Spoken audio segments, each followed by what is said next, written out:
नमस्कार, मैं हूं अश्विनी कुमार मिश्र। डीडी न्यूज में आप सभी का स्वागत है। दिन भर की खबरों को हम समेट कर हाजिर हैं। सबसे पहले नजर डालते हैं अब तक की सुर्खियों पर। केंद्रीय इलेक्ट्रॉनिक्स और आईटी मंत्री अश्विनी वैष्णव ने नाइलिट डिजिटल विश्वविद्यालय का किया शुभारंभ। बिहार, उड़ीसा, आंध्र प्रदेश, मिजोरम, दमन और दीव में 5 नए NIELIT केंद्रों का किया उद्घाटन।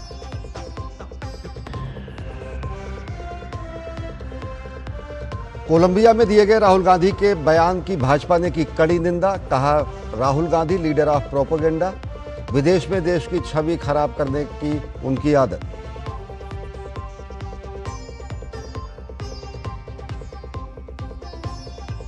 मध्य प्रदेश के खंडवा में दुर्गा प्रतिमा विसर्जन के दौरान बड़ी दुर्घटना। तालाब में ट्रॉली पलटने से कम 11 लोगों की मौत। राज्य सरकार ने मृतकों के परिजनों के लिए 4-4 लाख रुपए सहायता राशि की घोषणा की। घायलों को समुचित उपचार उपलब्ध कराने के निर्देश।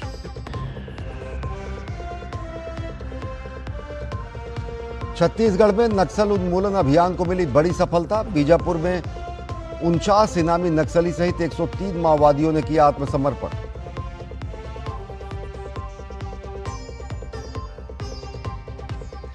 और देश भर में आस्था और उत्साह के साथ मनाया गया विजयदशमी का पर्व। राष्ट्रपति दशहरा कार्यक्रम में हुई शामिल। रक्षा मंत्री ने भुज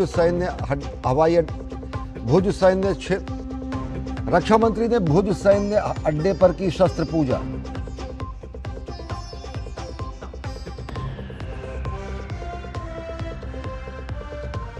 कृतज्ञ राष्ट्र ने महात्मा गांधी को किया नमन। दिल्ली के गांधी स्मृति में विशेष प्रार्थना सभा का आयोजन। राष्ट्रपति, उपराष्ट्रपति और प्रधानमंत्री ने राजघाट पर बापू को दी श्रद्धांजलि। देश ने लाल बहादुर शास्त्री को किया नमन।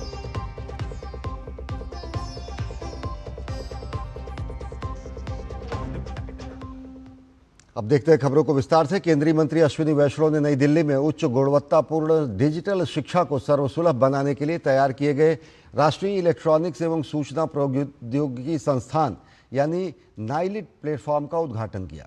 ये प्लेटफॉर्म आर्टिफिशियल इंटेलिजेंस, साइबर सुरक्षा, डेटा साइंस, सेमीकंडक्टर और संबंधित क्षेत्रों की उभरती तकनीकों में कौशल प्रदान करेगा और इससे छात्र भविष्य की जरूरतों के लिए तैयार हो सकेंगे। ये प्लेटफॉर्म आर्टिफिशियल इंटेलिजेंस, साइबर सुरक्षा, डेटा साइंस, सेमीकंडक्टर जैसे विशिष्ट तकनीकों और संबंधित क्षेत्रों में उद्योग केंद्रित पाठ्यक्रम और अनुकूल डिजिटल शिक्षण मोड और वर्चुअल लैब से युक्त होगा। इससे युवाओं को भविष्य के लिए तैयार कौशल प्रदान किया जा सकेगा। केंद्रीय मंत्री अश्विनी वैष्णव ने मुजफ्फरपुर, बालासोर, तिरुपति, दमन और लुंगलेई, मिजोरम में 5 नए नाइलिट केंद्रों का आभासी माध्यम से उद्घाटन भी किया। इन नए नाइलिट केंद्रों के विस्तार के साथ देश में तकनीकी भविष्य को आकार देने में नाइलिट की भूमिका और महत्वपूर्ण हो जाएगी। उन शहरों में जिसमें बड़ी यूनिवर्सिटीज़ नहीं हो पाती है, टियर 2, टियर 3 कस्बों में, गाँवों में, वहाँ पर भी एजुकेशन को कैसे पहुँचाए, टेक्निकल एजुकेशन को कैसे पहुँचाए, उस संकल्प के साथ करीब 3 वर्ष पहले काम आरंभ हुआ था। नाइलिट को एक डिजिटल यूनिवर्सिटीज़ का स्वरूप देने का, तो वो आज पूरा हुआ। अश्विनी वैष्णव ने कहा कि आज एक सपना पूरा हुआ है। मिजोरम में रेलवे कनेक्टिविटी जुड़ी और आज डिजिटल कनेक्टिविटी जुड़ रही है। पीएम का लक्ष्य था कि ऐसी डिजिटल यूनिवर्सिटी हो जो इंडस्ट्रीज के साथ जुड़ी हो। हमें टॉप 500 इंडस्ट्री के साथ MU करना चाहिए जिससे युवाओं को इंडस्ट्री का ज्यादा से ज्यादा लाभ मिले। पवित्र विजयादशमी के दिन नाइलिट डिजिटल यूनिवर्सिटी का शुभारंभ हुआ है। कई नए सेंटर्स भी खुले हैं, बालेश्वर उड़ीसा में, मुजफ्फरपुर बिहार में, दमन में, मिजोरम में और तिरुपति में नए सेंटर्स भी खुले हैं नाइलिट के। बेसिकली इसमें थॉट प्रोसेस ये है कि इंडस्ट्री को और आज के युग में जो एजुकेशन चाहिए वो एजुकेशन स्टूडेंट्स को कैसे दें और डिजिटल माध्यम से कैसे दें, ये एम के साथ इसमें काम किया जाएगा। कार्यक्रम में शिक्षा और उद्योग जगत के प्रतिष्ठित विशेषज्ञों के साथ शिक्षा के डिजिटलीकरण में आर्टिफिशियल इंटेलिजेंस की भूमिका पर एक पैनल परिचर्चा का भी आयोजन किया गया। साथ ही नाइलिट और वैश्विक IT सेवा कंपनी किंड्रिल द्वारा संयुक्त रूप से संचालित DEV SEC OPS पाठ्यक्रम में शीर्ष प्रदर्शन करने वाले छात्रों को सम्मानित भी किया गया। साथ ही उद्योग अकादमिक सहयोग मजबूत करने के लिए अग्रणी उद्योग भागीदारों के साथ समझौता ज्ञापन पर हस्ताक्षर किए गए। आयोजन में नाइलिट की क्षमता प्रदर्शित करने वाले समर्पित स्टॉल भी लगाए गए। Ajit Dwivedi, DD news, Delhi. केंद्र सरकार देश में विभिन्न क्षेत्रों में विनिर्माण को बढ़ावा देने के लिए निरंतर प्रयासरत है। इलेक्ट्रॉनिक क्षेत्र में मैन्युफैक्चरिंग को गति लाने के लिए इलेक्ट्रॉनिक्स कंपोनेंट मैन्युफैक्चरिंग स्कीम को लेकर केंद्रीय इलेक्ट्रॉनिक्स और आईटी मंत्री अश्विनी वैष्णव ने बताया कि इस योजना को लेकर उद्योग जगत में जबरदस्त उत्साह देखने को मिला है। Electronics component manufacturing scheme ECMS को जबरदस्त प्रतिक्रिया मिली है। केंद्रीय मंत्री अश्विनी वैष्णव ने बताया कि इस योजना ने 1.15 लाख करोड़ रुपए, लगभग 13.8 बिलियन अमेरिकी डॉलर से अधिक के निवेश आवेदन आकर्षित किए हैं, जो 59,350 करोड़ रुपए के शुरुआती लक्ष्य से लगभग 2 गुना है। आवेदनों से अनुमानित उत्पादन परिणाम 10.34 लाख करोड़ रुपए से अधिक है, जबकि लक्ष्य 4.5 लाख करोड़ रुपए का था। ये स्कीम जिसमें 1,15,351 करोड़ रुपए का इन्वेस्टमेंट की एप्लीकेशंस आई है इलेक्ट्रॉनिक्स कंपोनेंट मैन्युफैक्चरिंग में, ये दर्शाता है, ये क्लियरली शो करता है कि माननीय प्रधानमंत्री श्री नरेंद्र मोदी जी का जो इलेक्ट्रॉनिक्स मैन्युफैक्चरिंग पर फोकस है और जो पिछले 11 वर्षों में जो ट्रस्ट डेवलप हुआ है दुनिया भर का भारत पर, ये ट्रस्ट आज इन्वेस्टमेंट में, प्रोडक्शन में और एम्प्लॉयमेंट में परिणत हो रहा है। It's resulting into investment, employment and extra production. Electronics component manufacturing scheme ECMS को आधिकारिक तौर पर 8 अप्रैल 2025 को अधिसूचित किया गया था। दिशा निर्देश और ऑनलाइन पोर्टल 26 अप्रैल को लॉन्च किए गए थे और आवेदन विंडो इस साल 1 मई को खुली थी। इस योजना से 1.41 लाख रोजगार सृजित होने की भी उम्मीद है, जो शुरुआती लक्ष्य 91,600 से कहीं ज्यादा है।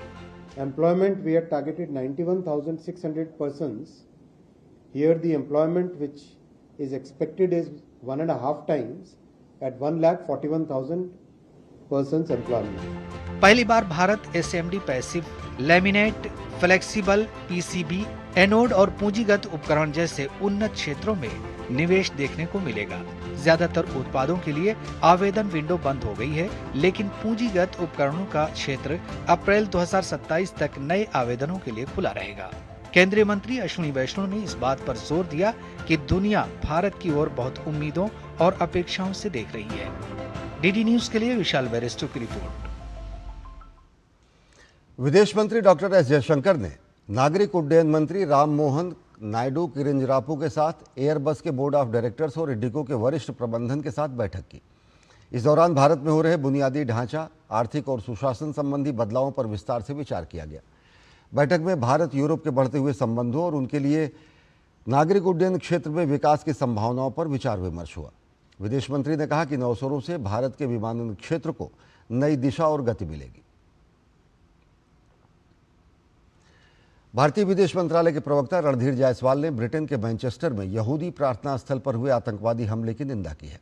रणधीर जायसवाल ने सोशल मीडिया प्लेटफॉर्म एक्स पर लिखा, हम आज योम किप्पुर प्रार्थना सभा के दौरान मैनचेस्टर के हीटन पार्क सिनेगॉग पर हुए आतंकवादी हमले की निंदा करते हैं। ये विशेष रूप से दुखद है कि यह जघन्य कृत्य अंतर्राष्ट्रीय अहिंसा दिवस के दिन किया गया। यह हमला आतंकवाद की दुष्ट ताकतों से उत्पन्न चुनौती की एक और भयावह याद दिलाता है, जिसका मुकाबला वैश्विक समुदाय को एकजुट और समन्वित कार्रवाई के माध्यम से करना होगा। हमारी संवेदनाएं और प्रार्थनाएं पीड़ितों, उनके परिवारों और मैनचेस्टर शहर के साथ हैं। हम इस दुख की घड़ी में यूनाइटेड किंगडम के लोगों के साथ एकजुटता से खड़े हैं।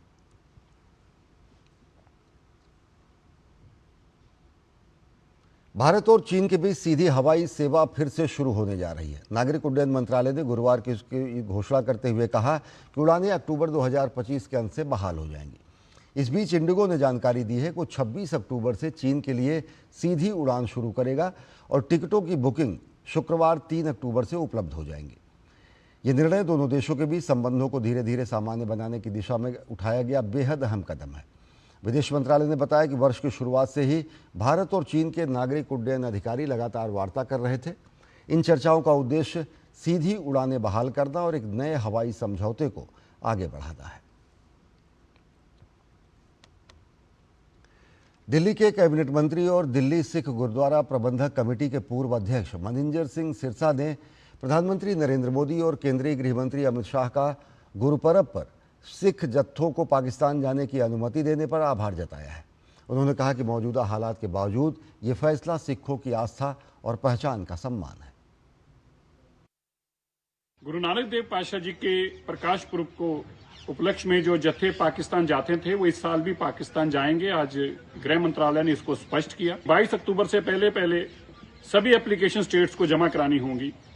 मैं सभी प्रतिनिधित्व संस्थाएं उनसे आग्रह करता हूं कि इस प्रक्रिया को जल्दी से पूरी करें, एप्लीकेशन लगाएं, ताकि सबकी स्क्रूटनी होकर, सबकी वेरिफिकेशन होकर ये जल्दी गृह मंत्रालय तक पहुंच पाए। गृह मंत्रालय की ये चिंता थी कि ये स्क्रूटनी प्रॉपर हो जाए, कोई शरारत ना इसके अंदर कर दे, वेरिफिकेशन करके जल्दी से जल्दी भारत सरकार तक पहुंचे। और मैं भारत के प्रधानमंत्री जी का और देश के गृह मंत्री जी का बहुत बहुत धन्यवाद करता हूं। केंद्रीय मंत्री डॉक्टर जितेंद्र सिंह ने नई दिल्ली के नेहरू पार्क में श्रमदान एवं वृक्षारोपण अभियान के साथ विशेष स्वच्छता अभियान 5.0 शुरू किया। इस अवसर पर उन्होंने स्वच्छता आंदोलन में महत्वपूर्ण भूमिका निभाने वाले सफाई मित्रों को सम्मानित किया। डॉक्टर जितेंद्र सिंह ने बताया कि सरकार ने ई कचरे और कबाड़ की बिक्री से 3,296.71 करोड़ रुपए की कमाई की है, जबकि पिछले 4 वर्षों में 696.27 लाख वर्ग फुट से अधिक कार्यालय में साफ सफाई करके उसे उपयोग में लाने लायक बनाया गया है। डॉक्टर जितेंद्र सिंह ने यह भी कहा कि 137.86 लाख से अधिक फाइलों का निस्तारण किया गया है। पूरे देश में 12.04 लाख स्वच्छता स्थलों की पहचान कर उनकी सफाई की गई है, जो कि विशेष अभियान के दूरगामी प्रभावों को स्पष्ट करता है।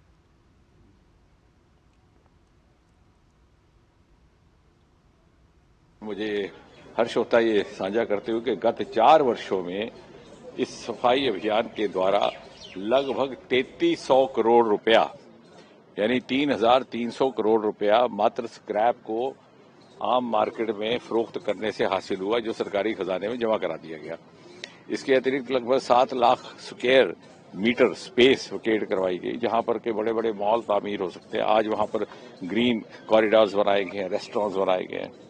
इसी तरह से लगभग 1.5 करोड़ से अधिक फाइलों का निवारण हुआ है। तो धीरे धीरे ये समाज का स्वभाव बनता जा रहा है, part of our social behaviour. तो मैं समझता हूँ ये एक बहुत बड़ा योगदान है इस अभियान का कि ये मात्र कार्यालयों के कॉरिडोर तक सीमित नहीं है, ये जन सामान्य का एक स्वभाव बनता जा रहा है।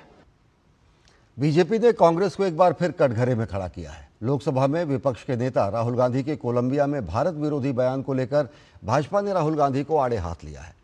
पूर्व केंद्रीय मंत्री और भाजपा के वरिष्ठ नेता रविशंकर प्रसाद ने कहा कि राहुल गांधी देश और दुनिया में घूम घूम कर भारत विरोधी बयान देते हैं, प्रधानमंत्री नरेंद्र मोदी को गाली देते हैं और यह अधिकार इसी भारतीय लोकतंत्र ने उन्हें दिया है। राहुल गांधी के भारत विरोधी बयान की निंदा करते हुए रविशंकर प्रसाद ने कहा कि राहुल गांधी भारत की बेइज्जती करने का कोई मौका नहीं छोड़ते। कोलंबिया के बगोटा में कहा है कि भारत में लोकतंत्र नहीं है, लोगों को बात करने की आज़ादी नहीं है। अगर कोई व्यक्ति सबसे अधिक आज़ादी से देश के विकास को, भाजपा को और प्रधानमंत्री मोदी जी को गाली देते हैं तो राहुल गांधी है।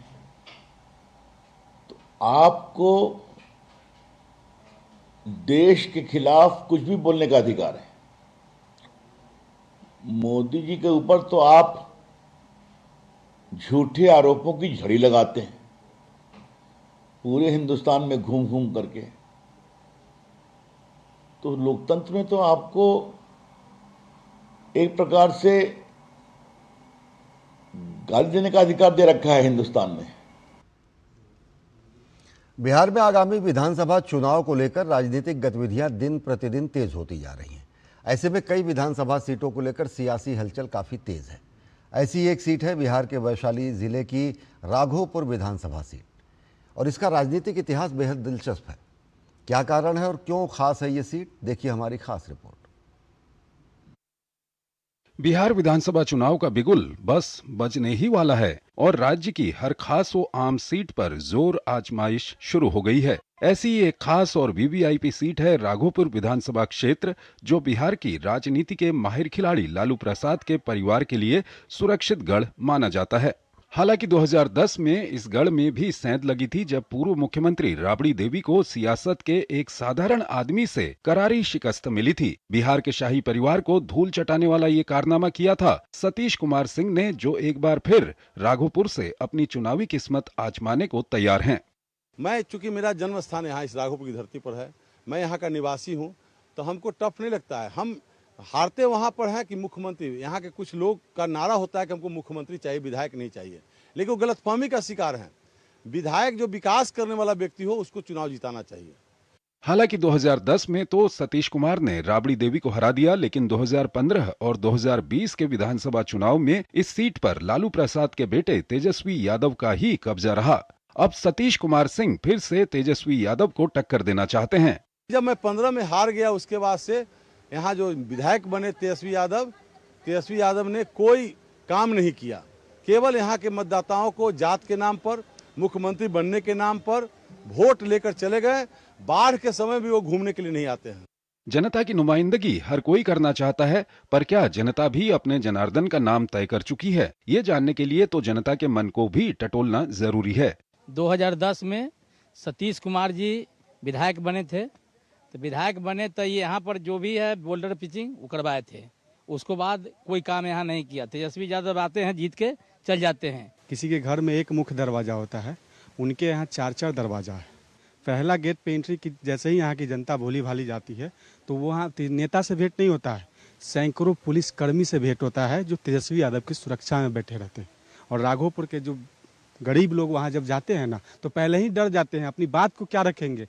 पूर्व में सतीश कुमार राघोपुर में लालू परिवार की बादशाहत को बिखेर चुके हैं। यही वजह है कि राष्ट्रीय जनता दल उनकी दावेदारी को लेकर आक्रामक हो उठता है। सरकार भेदभाव करती है, लेकिन तेजस्वी यादव जी वहाँ पर और भी जगह से और भी राज्यसभा एमएलसी के पैसा को ले जा करके उस क्षेत्र का सर्वांगीण विकास करने का काम किया।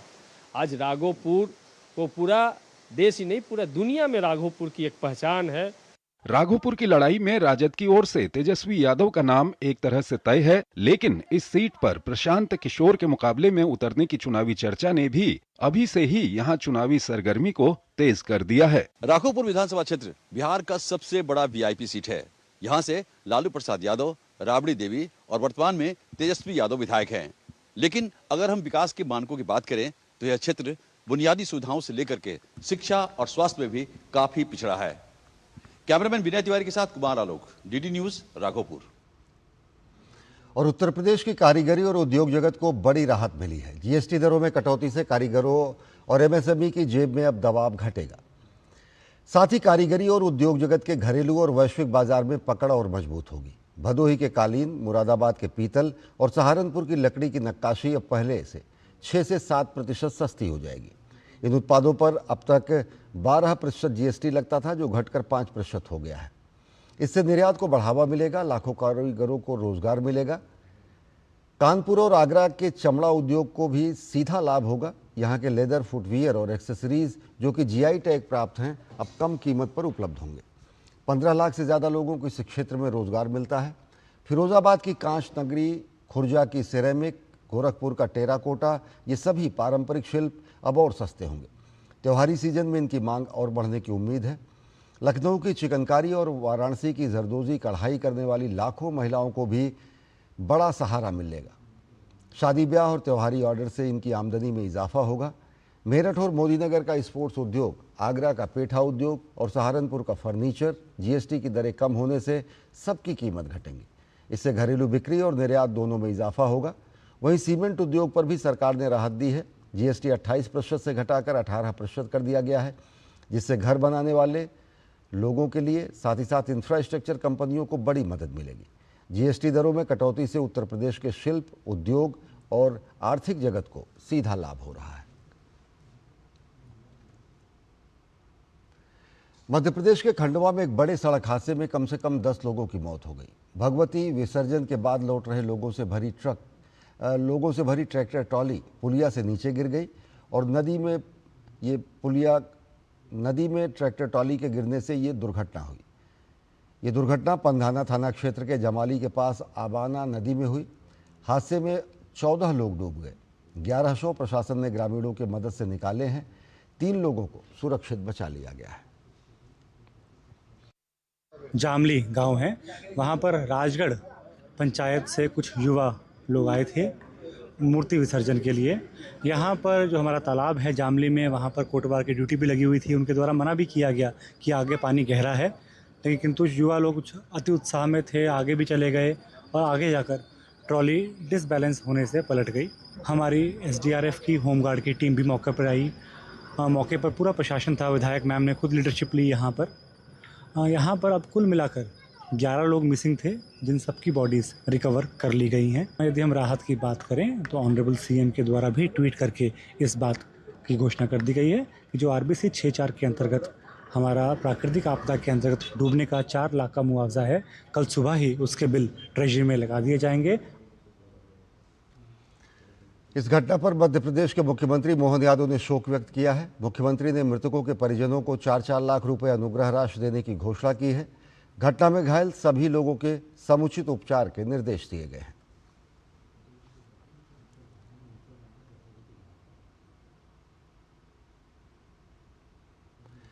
केंद्र सरकार और छत्तीसगढ़ की ओर से चलाए जा रहे नक्सल उन्मूलन अभियान को बड़ी सफलता मिली है। बीजापुर में नक्सल उन्मूलन अभियान के तहत कुल 103 माओवादियों ने आत्मसमर्पण किया है। इनमें से 49 इनामी नक्सली थे, जिन पर कुल 1,06,30,000 से अधिक का इनाम घोषित था। इतनी बड़ी संख्या में नक्सलियों का आत्मसमर्पण करना नक्सलियों के संगठन की लगातार कमजोर होती स्थिति और राज्य सरकार की पुनर्वास नीति की अभूतपूर्व सफलता का उदाहरण माना जा सकता है।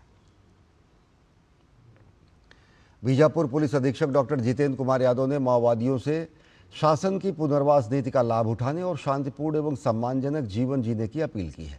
उन्होंने ये भी कहा कि आत्मसमर्पण करने वाले माओवादियों के परिजन भी यही चाहते हैं कि वे सामान्य जीवन जिए और समाज के साथ मिलकर कदम से कदम मिलाकर तरक्की करें। 103 माओवादियों ने आत्मसमर्पण करने का फैसला लिया और इनमें से जो एक DVC स्तर का, 8 ACM स्तर के और अलग अलग कंपनी और अलग अलग प्लाटून्स में, तो इसके अलावा 5 जनता सरकार के पूरे मेंबर्स ने आज आकर यहाँ सरेंडर किया है। इन पर कुल 1,06,00,000 का इनाम था, जो आज यहाँ इनामी नक्सली आज सरेंडर किए हैं। इस प्रकार बीजापुर में अगर देखेंगे तो 1 जनवरी 2024 से लगभग 599 नक्सलियों ने आत्मसमर्पण किया है। गायक जुबिन गर्ग की मौत के मामले में असम पुलिस ने अपराध जांच विभाग यानी CID ने केस नंबर 18/2025 दर्ज किया है। यह मामला भारतीय न्याय संहिता यानी BNS की धारा 61(2), 105, 106(1) और 103 के तहत दर्ज किया गया है। इसकी जानकारी CID के विशेष पुलिस महानिदेशक मुन्ना प्रसाद गुप्ता ने दी। CID अधिकारियों के मुताबिक अब तक 2 व्यक्तियों को गिरफ्तार किया गया है। इनमें नॉर्थ ईस्ट फेस्टिवल के आयोजक श्याम कानू महंत और जुबिन गर्ग के मैनेजर सिद्धार्थ शर्मा का नाम शामिल है। दोनों को 14 दिन की हिरासत में भेज दिया गया है। इस बीच नॉर्थ ईस्ट फेस्टिवल से जुड़े 3 और व्यक्तियों नयन ज्योति दास, दीपक ज्योति रॉय और रक्तिम रॉय को CID ने तलब किया है। CID के मुताबिक मामले में अन्य कई लोगों से पूछताछ जारी है। Investigation is ongoing and as you are perhaps aware that we have arrested 2 persons, Syam Kanu Mohanto and Siddharth Sharma. Their interrogation is continuing and also we are interrogating various other persons associated or in some way or other connected with the case, and further investigation is continuing. केंद्रीय गृह एवं सहकारिता मंत्री अमित शाह ने गुरुवार को दिल्ली के Connaught place में स्थित खादी इंडिया केंद्र में खादी के उत्पाद खरीदे। इस अवसर पर उन्होंने कहा कि 2014 से लेकर अब तक खादी की बिक्री में कई 100 गुना बढ़ोतरी हुई है, जो इसकी सफलता का प्रमाण है। गांधी जयंती के अवसर पर केंद्रीय गृह एवं सहकारिता मंत्री अमित शाह ने गुरुवार को नई दिल्ली के कनॉट प्लेस स्थित खादी इंडिया शोरूम में खादी उत्पाद खरीदे। और ऑनलाइन पेमेंट की। अमित शाह ने कहा कि बहुत लंबे समय तक खादी और स्वदेशी दोनों विचारों को भुला दिया गया था। 2003 में जब नरेंद्र मोदी जी गुजरात के मुख्यमंत्री थे, तब उन्होंने वहां खादी को पुनर्जीवित करने का बहुत बड़ा अभियान चलाया और वहीं से इस आंदोलन की शुरुआत हुई। गृह मंत्री ने कहा कि खादी फिर से जन जन के उपयोग की वस्तु बन गई है। उन्होंने कहा कि 11 सालों में खादी और ग्रामोद्योग के उत्पादों की बिक्री 33,000 करोड़ रुपए से 5 गुना बढ़कर 1,70,000 करोड़ रुपए को पार कर गई है, जो एक बहुत बड़ी उपलब्धि है। बहुत लंबे समय तक खादी और स्वदेशी दोनों विचारों को भुला दिया गया था। 2003 में जब देश के प्रधानमंत्री नरेंद्र मोदी जी गुजरात के मुख्यमंत्री थे, तब उन्होंने गुजरात में खादी को पुनर्जीवित करने का एक बड़ा अभियान चलाया और वहीं से ये आंदोलन की शुरुआत हुई। आज खादी ग्रामोद्योग का टर्नओवर 1,70,000 करोड़ तक पहुंचा है। मैं मानता हूं ये बहुत बड़ी उपलब्धि है। केंद्रीय गृह मंत्री ने कहा कि प्रधानमंत्री मोदी जी ने मन की बात कार्यक्रम में स्वदेशी के विचार को उठाकर देश की जनता को देश के आर्थिक विकास और मेक इन इंडिया अभियान के साथ जोड़ने का संदेश दिया है। इससे प्रेरित होकर देश के लाखों परिवारों ने यह तय किया है कि वो अपने परिवार में किसी भी विदेशी वस्तु का उपयोग नहीं करेंगे। उन्होंने कहा कि इसी प्रकार देश के लाखों दुकानदारों ने तय किया है कि उनकी दुकान में किसी भी विदेशी माल की बिक्री नहीं होगी। मोदी जी ने मन की बात में स्वदेशी को भी फिर से उठाकर देश की जनता को देश के आर्थिक विकास के साथ और मेक इन इंडिया के अभियान के साथ, मतलब भारत को दुनिया का उत्पादन का हब बनाने के लिए जोड़ने का संदेश दिया है और उससे प्रेरित होकर हजारों परिवारों ने तय किया है कि हमारे परिवार में कोई विदेशी वस्तु का उपयोग हम नहीं करेंगे। गृह एवं सहकारिता मंत्री ने खादी और स्वदेशी के अभियानों को सफल बनाने के लिए देश की जनता से अपील करते हुए कहा कि देश के हर परिवार को तय करना चाहिए कि वो हर साल कम से कम 5,000 रुपये के खादी उत्पाद खरीदें। इससे लाखों लोगों को रोजगार मिलेगा और उनके जीवन में प्रकाश आएगा। अमित शाह ने कहा कि जब हम स्वदेशी का व्रत अपनाते हैं तो भारत को 2047 तक दुनिया में सर्वोच्च स्थान पर ले जाने के महत्वाकांक्षी अभियान के साथ भी खुद को जोड़ते हैं। उन्होंने कहा कि प्रधानमंत्री मोदी जी द्वारा चलाए गए खादी के उपयोग और स्वदेशी को अपनाने के दोनों अभियानों को हमें ताकत देनी चाहिए। इन्हें हम अपने स्वभाव का हिस्सा बनाएं और अपनी आने वाली पीढ़ियों को ये दोनों अभियान हम देकर जाएं। ब्यूरो इनपुट के साथ शैलेंद्र मिश्र की रिपोर्ट, डीडी न्यूज। लेह में लेह की हिंसा के पीछे एक बड़ा षड्यंत्र काम कर रहा था, जहां तथ्यों के साथ छेड़छाड़ करके लोगों को भ्रमित करने का काम किया जा रहा था। एडीसी लेह गुलाम मोहम्मद का एक डिजिटल रूप से संशोधित वीडियो सोशल मीडिया पर वायरल हो रहा है, जिसमें वे दावा कर रहे हैं कि सोनम वांगचुक को गृह मंत्रालय के निर्देश पर गिरफ्तार किया गया था। भारत सरकार के पत्र सूचना कार्यालय यानी पीआईबी की फैक्ट चेक यूनिट ने इस वीडियो को अपनी जांच में फर्जी बताया है। पीआईबी की फैक्ट चेक यूनिट ने सोशल मीडिया पर प्रसारित वीडियो को आधारहीन बताया है। पीआईबी फैक्ट चेक ने आमजन तक सच्चाई पहुंचाने के लिए फेक और वास्तविक दोनों वीडियो को अपने सोशल मीडिया हैंडल पर साझा किया है। जैसा कि सब जानते हैं कि कल जो अनफॉर्चुनेट हादसा यहाँ लेह में हुआ, उसमें total 90 injured person district hospital में एडमिट हुआ था, जिसमें 4 जो हैं उनका डेथ हुआ था और साथ ही 7 इंजर्ड क्रिटिकली इंजर्ड हुआ था और उसमें मेजर ट्रॉमा में 20 लोग थे। मैं लद्दाख की जनता से विनती करता हूं कि हमें गृह मंत्रालय की तरफ से सोनम वांगचुक को अरेस्ट करने का ऑर्डर जारी किया गया था। हमें अमित शाह जी के ऑफिस से खुद हुक्म हुआ था कि आपने सोनम वांगचुक पर पाकिस्तानी एजेंट होने का इल्ज़ाम लगाना है। मैं लेह की जनता से विनती करता हूं कि प्लीज़ हमारे जो पुलिस ऑफिसेज हैं उन पर अटैक्स ना करें। अगर आपने कुछ करना है तो बीजेपी के कार्यकर्ताओं के ऑफिसेज पर जाएं और उनसे बात करें। हमारा इस गिरफ्तारी में कोई रोल नहीं, हम सिर्फ सर्वेंट्स। जैसे कि सब जानते हैं कि कल जो अनफॉर्चुनेट हादसा यहाँ लेह में हुआ, जिसमें total 90 injured person district hospital में एडमिट हुआ था। इसमें 4 जो है उनका डेथ हुआ था और साथ ही 7 इंजर्ड क्रिटिकली इंजर्ड हुआ था और उसमें मेजर ट्रॉमा में 20 लोग थे। माइनर ट्रॉमा में 60 जो कल 24 तारीख को जो हुआ था उसमें माइनर ट्रॉमा में 61 से 1 थे यानी 61 थे। उसमें से 50 जो है कल ही डिस्चार्ज किया था हॉस्पिटल से। एक और जो आज 25 तारीख को जो ले से दिल्ली को भेजा वो आज वो वहाँ पहुँच गए दिल्ली में, वहाँ एडमिट हुआ। उनके रिलेटिव से हमने अभी शाम में ही जस्ट अभी हमने बात किया कि वो बिल्कुल भी सेफ है, कोई इश्यूज नहीं है। राष्ट्रपिता महात्मा गांधी की 156वीं जयंती पूरे देश में और पूरी दुनिया में श्रद्धा और सम्मान के साथ मनाई गई।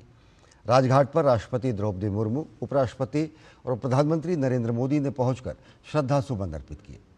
महात्मा गांधी के सत्य और अहिंसा के मूल्य विश्व का मार्गदर्शन करते हैं और इन्हें आत्मसात करना ही बापू को सच्ची श्रद्धांजलि है।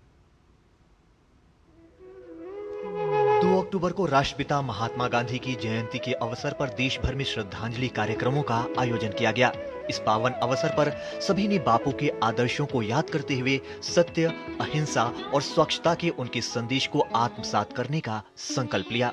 इसी कड़ी में गुरुवार शाम उपराष्ट्रपति सीपी राधाकृष्णन और प्रधानमंत्री नरेंद्र मोदी दिल्ली स्थित गांधी स्मृति पहुंचे। वहां उन्होंने बापू की समाधि पर पुष्प अर्पित कर उन्हें भावपूर्ण श्रद्धांजलि दी। शांत वातावरण में श्रद्धा के साथ हुए इस कार्यक्रम में गांधी जी के प्रिय भजन रघुपति राघव राजा राम की मधुर धून गूंजती रही, जिसने पूरे परिसर को भक्तिमय और भावुक बना दिया। रघुपति राघव राजा राम। इस अवसर पर अनेक केंद्रीय मंत्री, गणमान्य नागरिक, स्कूली बच्चे और विदेशी मेहमान भी उपस्थित रहे। गांधी स्मृति परिसर में सर्वधर्म प्रार्थना सभा का आयोजन भी किया गया, जिसमें सभी धर्मों के प्रतिनिधियों ने भाग लेकर बापू की सर्वधर्म समभाव की भावना को सच्ची श्रद्धांजलि दी। उपराष्ट्रपति सीपी राधाकृष्णन और प्रधानमंत्री नरेंद्र मोदी गांधी स्मृति में आयोजित सर्वधर्म भजन संध्या में भी शामिल हुए। प्रधानमंत्री ने भजन संध्या में शामिल लोगों से मुलाकात भी की। सर्वधर्म भजन संध्या में गायक अनूप जलोटा ने भजन का गायन किया। इससे पहले राष्ट्रपति द्रौपदी मुर्मू, उपराष्ट्रपति सीपी राधाकृष्णन, प्रधानमंत्री नरेंद्र मोदी और लोकसभा अध्यक्ष ओम बिरला सहित अनेक गणमान्यों ने राजघाट पहुंचकर राष्ट्रपिता महात्मा गांधी को श्रद्धांजलि अर्पित की। प्रधानमंत्री नरेंद्र मोदी ने संसद भवन परिसर के संविधान सदन में महात्मा गांधी को श्रद्धा सुमन अर्पित की। इस अवसर पर लोकसभा अध्यक्ष ओम बिरला, संसदीय कार्य मंत्री किरेन रिजिजू सहित कई गणमान्य लोग उपस्थित रहे। देश के साथ विदेशों में भी बापू को याद किया गया। जापान में महात्मा गांधी को पुष्पांजलि अर्पित की गई। इसके साथ ही जापान के फेस्टिवल स्टेशन पर गांधी जयंती समारोह में संस्कृति मंत्रालय द्वारा भावपूर्ण सांस्कृतिक प्रस्तुतियां भी दी गईं। मॉरिशस के गांधी इंस्टीट्यूट में आयोजित विशेष समारोह में भारत के मुख्य न्यायाधीश न्यायमूर्ति भूषण रामकृष्ण गवई भी शामिल हुए। वहीं सिंगापुर में भारतीय उच्चायुक्त डॉक्टर शिल्पक अंबुले ने गांधी जयंती पर महात्मा गांधी को श्रद्धांजलि अर्पित की। ब्यूरो इनपुट के साथ डॉक्टर सुयश शर्मा की रिपोर्ट, टीडी न्यूज।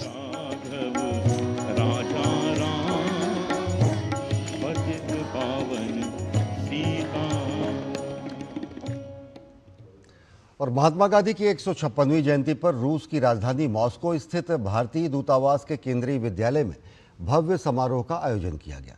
इस कार्यक्रम में भारत सरकार के वस्त्र एवं विदेश मामलों के राज्य मंत्री पवित्र मार्गरेटा ने हिस्सा लिया। कार्यक्रम को संबोधित करते हुए मार्गरेटा ने 21वीं सदी में महात्मा गांधी के सिद्धांतों की प्रासंगिकता पर प्रकाश डाला। उन्होंने कहा कि ये मूल्य आज भी उतने ही जरूरी हैं जितने गांधी जी के समय में थे। उन्होंने कहा कि स्वच्छ भारत, आत्मनिर्भर भारत और विकसित भारत जैसे अभियान गांधीवादी विचारधारा से ही प्रेरित हैं। ये अभियान भारत की विकास यात्रा में अहम भूमिका निभा रहे हैं और इस कार्यक्रम में रूसी अधिकारियों समेत अनेक गणमान्य स्थानीय समुदाय के प्रतिनिधि मौजूद रहे। जय जवान जय किसान के नारे के साथ जन जागरण की आवाज़ को मुखर करने वाले देश के दूसरे प्रधानमंत्री लाल बहादुर शास्त्री की जयंती पर कृतज्ञ राष्ट्र ने उन्हें नमन किया। राष्ट्रपति, उपराष्ट्रपति, प्रधानमंत्री नरेंद्र मोदी और लोकसभा अध्यक्ष ने नई दिल्ली में विजय घाट पहुंचकर उन्हें श्रद्धा सुमन अर्पित किए। 2 अक्टूबर को राष्ट्रपिता महात्मा गांधी के साथ ही देश के दूसरे प्रधानमंत्री लाल बहादुर शास्त्री को भी उनकी जयंती पर देश भर में याद किया गया। राष्ट्रपति द्रौपदी मुर्मू, उपराष्ट्रपति सीपी राधाकृष्णन, प्रधानमंत्री नरेंद्र मोदी और लोकसभा अध्यक्ष ओम बिरला ने नई दिल्ली में विजय घाट पर उन्हें श्रद्धा सुमन अर्पित किए। प्रधानमंत्री मोदी ने संविधान सदन में भी पूर्व प्रधानमंत्री लाल बहादुर शास्त्री को श्रद्धांजलि अर्पित की। इस अवसर पर लोकसभा अध्यक्ष ओम बिरला, संसदीय कार्य मंत्री किरण रिजिजू सहित कई गणमान्य लोग उपस्थित रहे। सादगी, शालीनता और बहुआयामी व्यक्तित्व के धनी लाल बहादुर शास्त्री देश के उन चुनिंदा नेताओं में से एक थे जिनकी ईमानदार छवि और देश के प्रति कर्तव्य निष्ठा ने राजनीतिक जीवन में एक नया आदर्श स्थापित किया।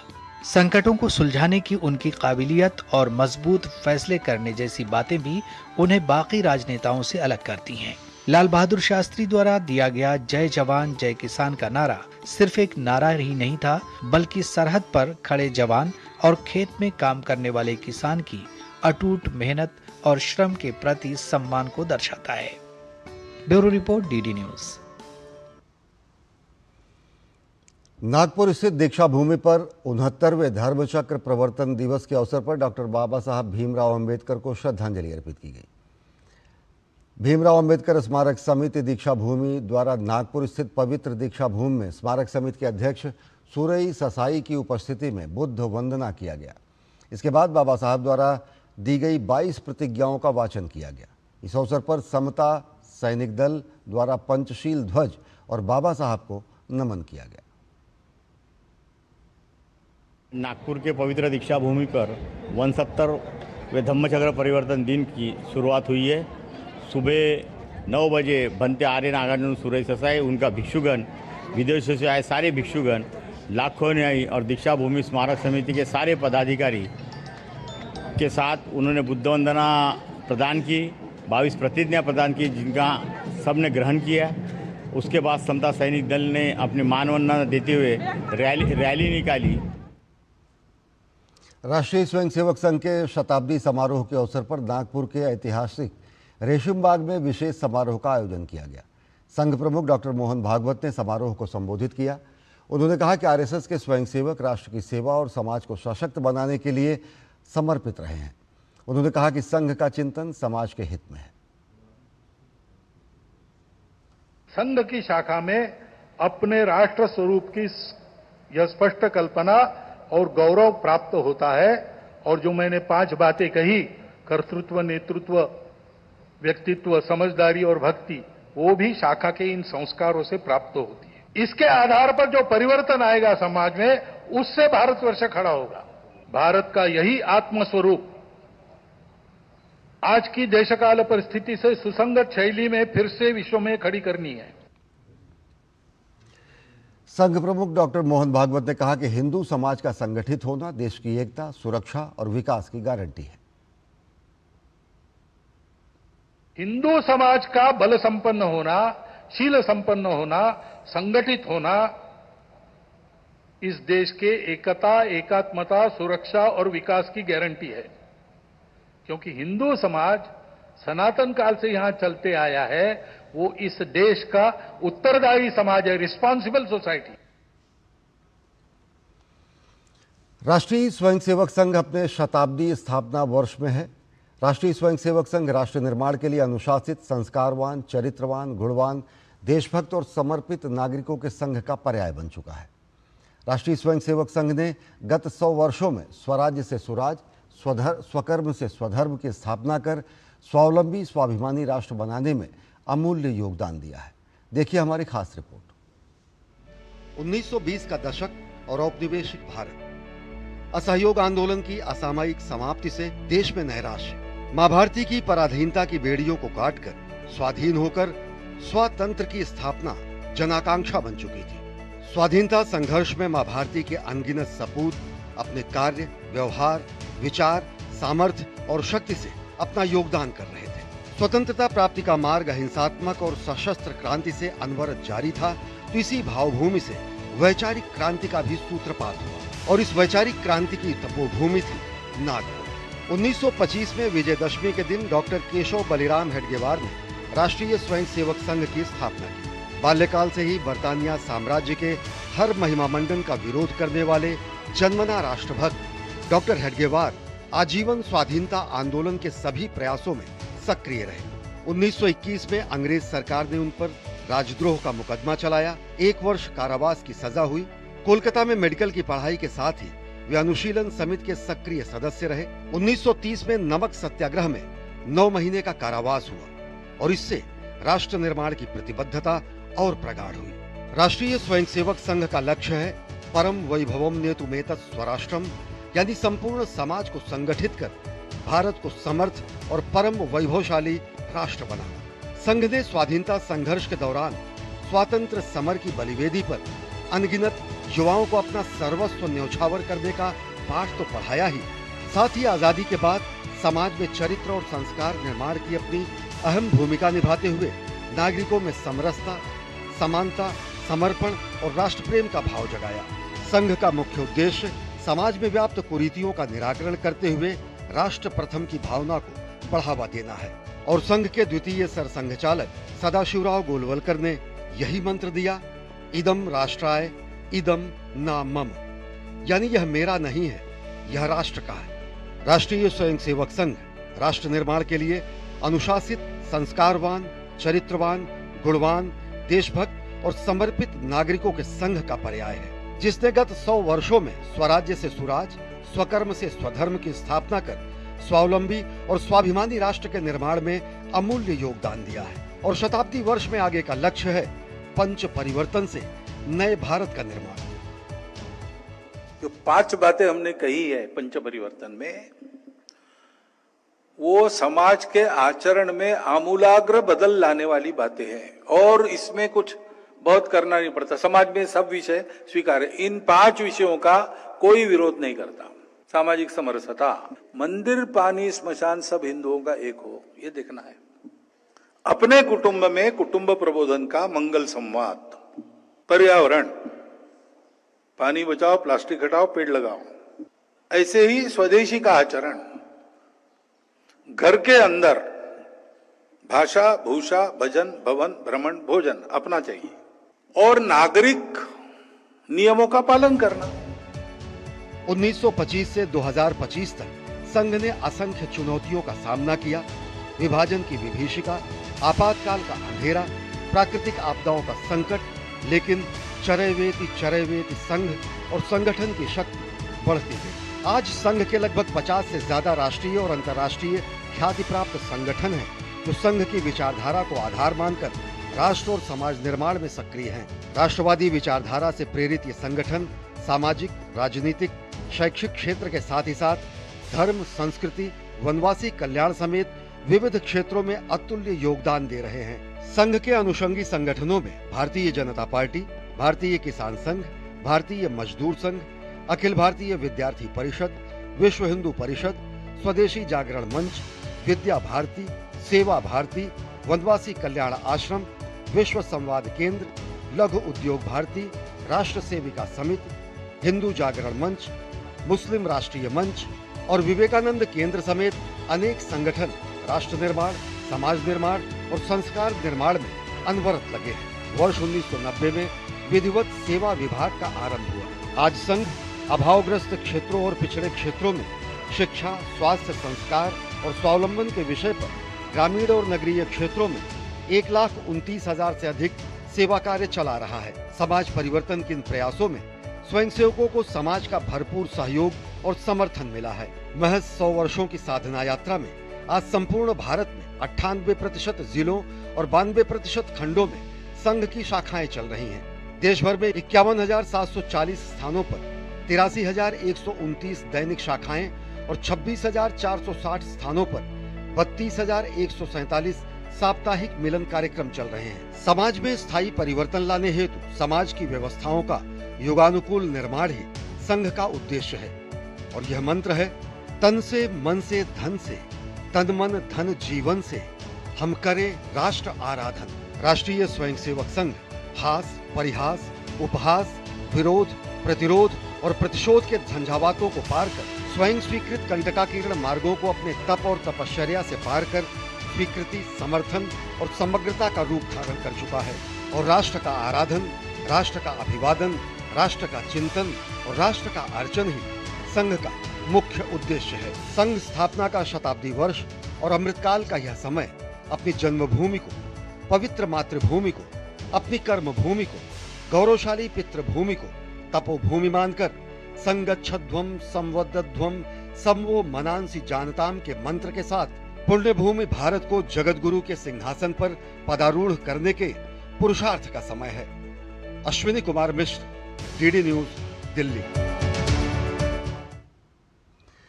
और देश के विभिन्न हिस्सों में बुराई पर अच्छाई की जीत के प्रतीक विजयादशमी का उत्सव धूमधाम से मनाया गया। दशहरा के मौके पर जगह जगह धार्मिक अनुष्ठान, पूजा और रावण दहन के कार्यक्रमों का आयोजन किया गया। लोग बड़ी संख्या में इस महोत्सव में शामिल हुए।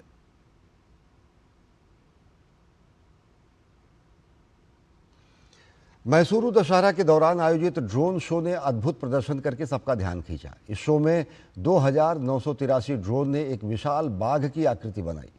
इस आकृति को Guinness book of world record में शामिल किया गया है। इसे वर्ल्ड रिकॉर्ड में ड्रोन द्वारा निर्मित स्तनधारी की सबसे बड़ी हवाई छवि का निर्माण किया गया।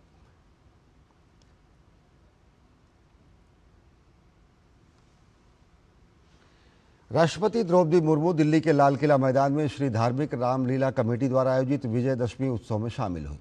राष्ट्रपति ने रावण के पुतले को प्रतीकात्मक रूप से जलाने के लिए तीर चलाया। इस अवसर पर राष्ट्रपति द्रौपदी मुर्मू ने देशवासियों को दशहरा की शुभकामनाएं दी। उन्होंने कहा कि यह पर्व बुराई पर अच्छाई की जीत का प्रतीक है। राष्ट्रपति ने कहा कि इंसानियत अच्छाई की जीत से आगे बढ़ती है। जब आतंकवाद का राक्षस इंसानियत पर हमला करता है तो उसे हराना जरूरी हो जाता है। भारतीय सेनाओं का ऑपरेशन सिंदूर आतंकवाद के रावण पर मानवता की जीत का प्रतीक है। इसके लिए हम हर उस योद्धा के सामने नमन करते हैं जो भारत माता की रक्षा कर रहा है।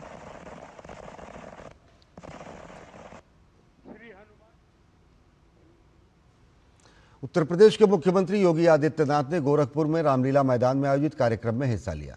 उन्होंने भगवान श्री राम, लक्ष्मण और सीता की भूमिका निभाने वाले कलाकारों की विधिवत आरती उतारी। इस अवसर पर उन्होंने श्रद्धालुओं से परंपरा और संस्कृति के संरक्षण का आह्वान किया।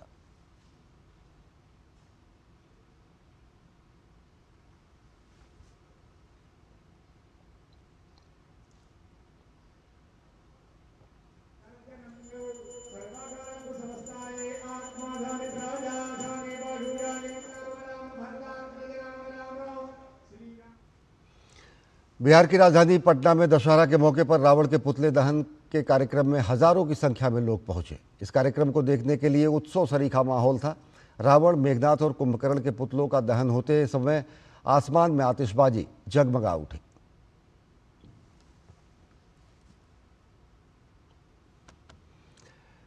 दिल्ली की विश्व प्रसिद्ध लवकुश रामलीला में इस बार एक यादगार क्षण देखने को मिला जब बॉलीवुड अभिनेता बॉबी देओल ने प्रतीकात्मक रूप में भगवान राम की भूमिका निभाते हुए तीर मारकर रावण का वध किया और असत्य पर सत्य की विजय का संदेश दिया। इस ऐतिहासिक दृश्य को देखने के लिए लाल किला मैदान में लाखों दर्शक मौजूद रहे। इस अवसर पर अभिनेता निखिल द्विवेदी ने भी रावण वध के इस धार्मिक आयोजन में हिस्सा लिया। लवकुश रामलीला समिति के अध्यक्ष अर्जुन कुमार ने बताया कि अपने फिल्मी करियर के 30 वर्ष पूरा होने पर बॉबी देओल ने भगवान राम के शरण में आने का निर्णय लिया। समिति के निमंत्रण पर वे दिल्ली पहुंचे और इस भव्य आयोजन का हिस्सा बने। और आज विजयदशमी के साथ दुर्गा पूजा महोत्सवों का भी समापन हो गया। पूरे देश में दशहरा मनाया गया और साथ ही साथ 9 दिनों तक चलने वाले नवरात्र की समाप्ति के बाद दुर्गा पूजा महोत्सवों का भी समापन हुआ। असम में श्रद्धालुओं ने मां दुर्गा को भावभीनी विदाई दी। राज्य भर में विभिन्न घाटों की ओर विसर्जन के लिए लोग मूर्तियों को लेकर निकले। कई इलाकों में सिंदूर खेला खेलने की परंपरा निभाई गई। इसमें विवाहित महिलाओं ने देवी मां को सिंदूर अर्पित कर एक दूसरे को मंगल कामनाएं दी। श्रीभूम जिले में सभी पूजा पंडालों में सिंदूर खेला का आयोजन किया गया। महिलाओं ने इसमें बढ़ चढ़कर हिस्सा लिया। देवी भगवती को सिंदूर अर्पित करने के बाद एक दूसरे को महिलाएं सिंदूर लगाती हैं। वहीं असम के ही कामरूप जिले के बिहाटा चिरियाली में ऐतिहासिक पिंगलेश्वर अर्धनारीश्वर मंदिर में पासाला उत्सव मनाया गया, जो नवमी पूजा के बाद पारंपरिक रूप से आयोजित किया जाता है। गुवाहाटी शहर में भी मां दुर्गा की प्रतिमा के विसर्जन के लिए कई घाटों पर व्यापक तैयारी की गई। देवी की प्रतिमा विसर्जित करने के लिए लोग दूर दराज से आए। इस मौके पर प्रशासन द्वारा विसर्जन की समुचित व्यवस्था की गई थी। साथ ही किसी भी अप्रिय स्थिति से बचने के लिए सुरक्षा के कड़े उपाय किए गए थे। हर वर्ष की भांति इस वर्ष भी विश्व प्रसिद्ध मैसूरू दशहरा बड़े हर्षोल्लास के साथ संपन्न हुआ। यह महापर्व यहाँ 10 दिनों तक के बड़े धूमधाम से चलाया जाता है। मैसूरू दशहरा यूनेस्को द्वारा मान्यता प्राप्त अमूर्त सांस्कृतिक धरोहर और धर्म और कला का प्रतीक है। इस मौके पर टॉर्च लाइट और परेड आकर्षण का मुख्य केंद्र रही। टॉर्च लाइट परेड में सैन्य अभ्यास, आतिशबाजी और बन्नी मंतप का शानदार प्रदर्शन देखने को मिला।